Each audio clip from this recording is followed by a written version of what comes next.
Chapter 10 is flow rate and duration of internal and intravenous infusions.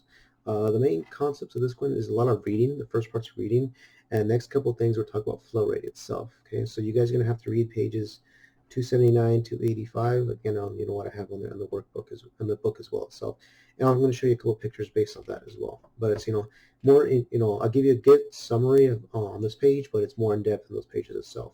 Okay, so in this chapter we're going to see the difference between flow rate in a vein and the stomach tract itself. So we'll talk about flow rate itself. It's a very simple concept. It's basically, how much liquid is being going through the vein or going through the portions of, at a certain time. And we'll talk about that more in a little bit.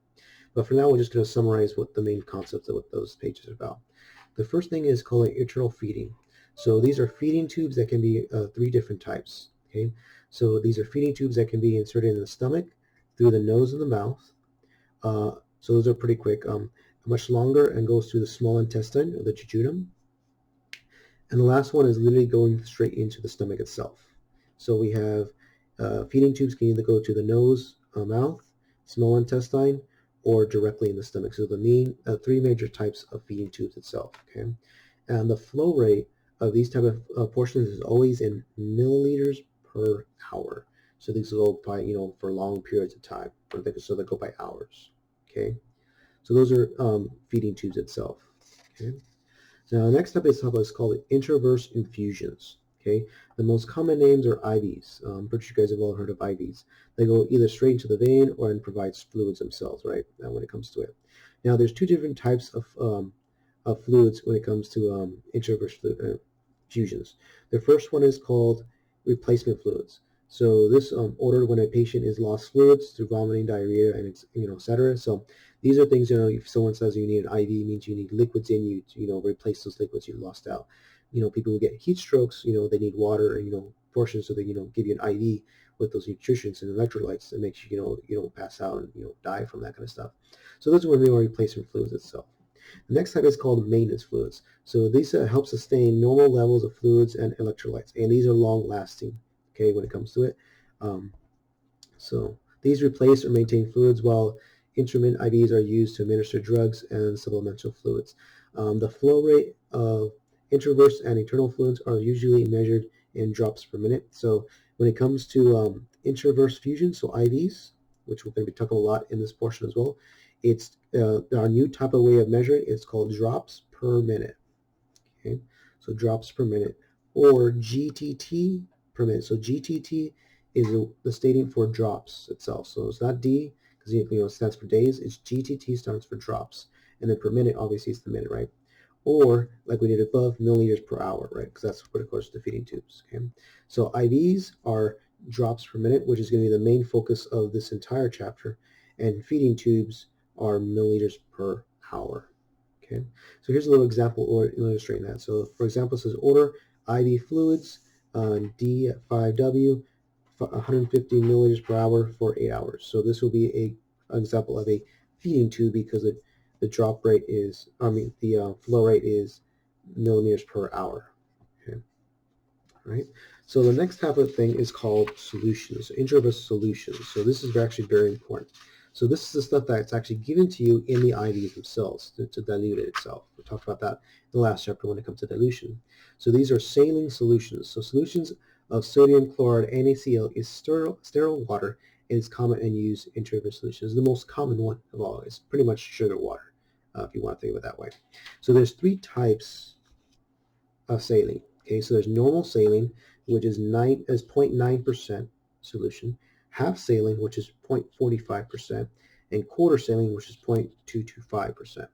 It's either given to percentages or an actual. So this is just normal, just Na, it's either NS or half and 1/4 respectively. So you're going to have to know these when it comes to the exams and so forth, right? Knowing which situation is actually in. And again, these will tell you in the problem itself. Okay, so those are the types of salines we're going to talk about as well. Now, the last part is probably what's the most important thing we do. This one is gravity pumps. Okay, gravity pumps are pretty much the most common ways of pumping fluids in the portion itself. Now, in the pages, I show you a picture of it, and I'm going to show you guys how it looks like now, and the process how it works. So first, you have the IV fluid. or the solution. Next, you have the drop factor, so it just corresponds here. Next is a roller clamp, the IV tubing, and then this goes straight into the IV of the patient itself. Okay, so that's the order of how this process actually in this picture. Okay, so I highlighted here, right, the order of which you see it as well. Okay, so the drop factor for fluids is the flow rate of solutions in, again, drops per minute. Right, so gravity pumps the drop factor. So that's how many drops per minute is going to be. Is always GTT per minute or micro drops per minute, and we'll talk about that in a little bit. Okay. Now, the most important thing about a gravity pump, cannot stress enough, is the gravity system infusion depends on the relative heights of the IV bags and the infusion sites. So the height of which these are raised does actually matter, because gravity makes a big thing, hence why it's called gravity. Gravity is pushing the water down at a certain portion. Okay, so that's the most important thing when it comes to this. So any change in the relative position can cause the flow rate to change. So if you move it higher or lower, it actually does change the flow rate, believe it or not. And we'll talk about that in a little bit. Okay. Now, since we're talking about droplets, there's a lot of different types of conversions we deal with. So, 10 droplets is considered equal to 1 milliliter, 15, and also 20. So we pretty much, these are all equivalent. Now, the good news is a lot of the questions will tell you what the drop factor is. So it's like, we're going to be using this, we're going to use that one, or we're going to be using that one. However, worst case scenario, if they don't tell you, assume this. Make it easier for ourselves. Again, if it's not specifically told to you, it'll say drop factor is, meaning it's going to be one of these three. But if they don't tell you, we're always going to be using this one for our sake, just to help ourselves out. Okay. And on the next page, we talk about micro droplets.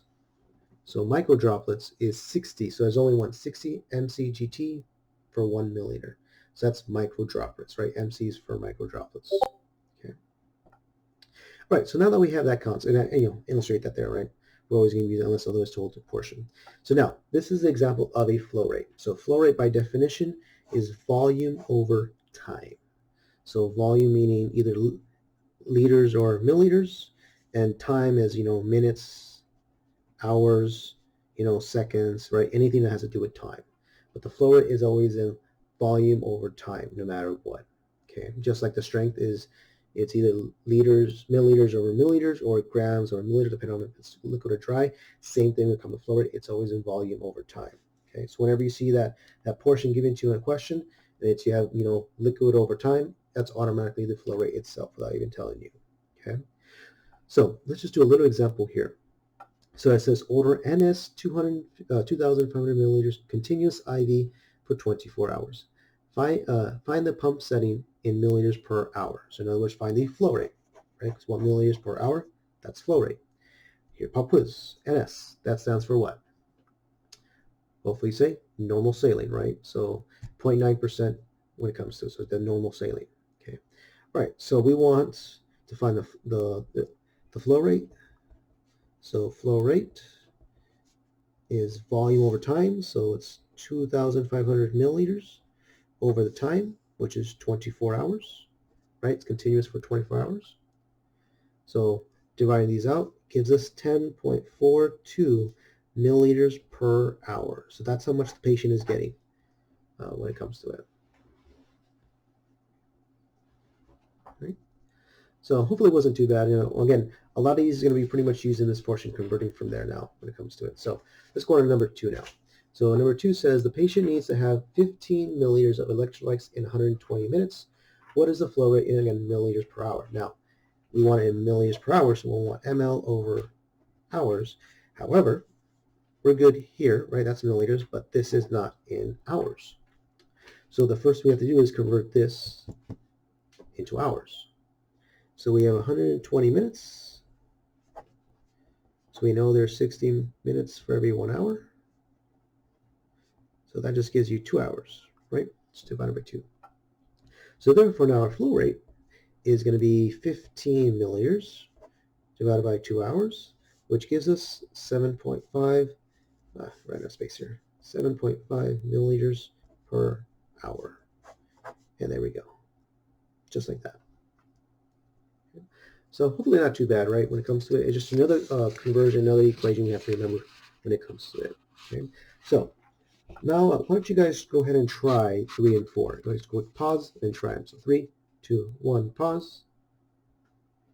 Okay, so hopefully you guys tried them. Now let's try this one. So it says order so lactated ringers at 146 milliliters per hour for 6 hours. So notice they gave us the flow rate, right? This is flow rate. How many milliliters will the patient receive in 6 hours? Now this is going backwards, right? So they give us the answer, like this one. So they give us the answer here. They want to find the original portion there, right? That's basically what we're trying to ask to find here. So when we start what we're given, so we're given the flow rate this time. So we're getting 146 milliliters per hour. And we're doing it for 6 hours. So times 6 hours. So cancel, cancel. So total, this patient is getting 876 milliliters. Okay. All right, hope you guys got that. And then number 4, again, is just going backwards, now looking for hours, right? So order normal saline, right? This is normal saline. Quick little note. 750 milliliters IV at 15.5 milliliters per hour. How long will the infusion take? So this is almost identical to this one. The only difference, now we're looking for hours instead of milliliters, right? So 750 milliliters. So there's 15.5 milliliters per hour. So in this case, now we're dividing. So it's going to take, if I did this correctly, about 48.39 hours. Now, you may think that's a lot, but unfortunately, there's the patients that are there for days just getting medication. Cancer patients are sometimes there for long hours getting their medication when it comes to it. So that's actually kind of believable too, believe it or not. You'll find that out as well.